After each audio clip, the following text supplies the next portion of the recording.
அனைவருக்கும் வணக்கம். இந்திய வேளாண் பருவகாலங்கள். இப்போ நம்ம தமிழ்நாட்டோட வேளாண் பருவகாலத்துக்கும் இந்தியாவில் காணப்படுகின்ற வேளாண் பருவகாலத்துக்கும் ரொம்ப வித்தியாசம் இருக்கும். பார்த்திங்கன்னா இந்தியாவில் kharif season, rabi season, zaid season அப்படின்னு சொல்லிட்டு 3 சீசனில் நம்ம விவசாயம் மேற்கொள்கிறோம். சரிங்களா? இதே தமிழ்நாட்டில் பார்த்திங்கன்னா ஆடிப்பட்டம், நவரை இந்த மாதிரி அது பேர் மாற்றம் செய்யப்படும். அது நம்ம இன்னொரு வீடியோவில் பார்ப்போம். இப்போ பார்த்திங்கன்னா இந்தியாவில் மிக முக்கியமான ஒரு பருவம்னா காரிஃப் பருவம். இந்த காரிஃப் பருவத்துடைய விதைப்பு காலம் எப்போனாங்க ஜூன் மாதம், அதோடைய அறுவடை காலம் செப்டம்பர் மாதத்தில் இருக்கும். சரிங்களா? இந்த காரிஃப் சீசன் இப்போ நார்த் இந்தியாவில் ஒரு மாதிரி பயிர் பண்ணுறாங்க, சவுத் இந்தியாவில் ஒரு மாதிரி பண்ணுறாங்க. இப்போ நார்த் இந்தியாவில் பார்த்திங்கன்னா நெல், பருத்தி, மக்காச்சோளம், சோளம், கம்பு, உளுந்து போன்ற பயிர்களும், தென்னிந்தியாவை பொறுத்த வரைக்கும் நெல், கேழ்வரகு, மக்காச்சோளம், கம்பு, நிலக்கடலை போன்ற பயிர்களும் பயிரிடப்படுது. அதே போல் ராபி பருவத்தில் பாருங்கள், ராபியில் அக்டோபர் மாதத்தில் விதைப்பு செஞ்சு மார்ச் மாதத்தில் அறுவடை செய்கிறோம்.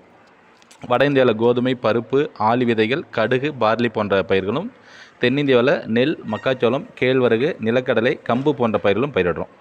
அதே போல் சையது பருவத்தில் பார்த்திங்கனாக்கா, சையது பருவங்கிறது ஏப்ரல் மாதம் விதைப்பு காலமாகவும் ஜூன் மாதம் அறுவடை காலமாகவும் இருக்கும். இந்த சையது பருவத்தில் வட இந்தியாவில் பொறுத்த வரைக்கும் காய்கறிகள், பழங்கள், தீவனப் பயிர்கள் போன்றவைகளும், தென்னிந்தியாவில் நெல், காய்கறிகள், தீவனப் பயிர்கள் போன்றவையும் பயிரிடப்படுகிறது. நன்றி.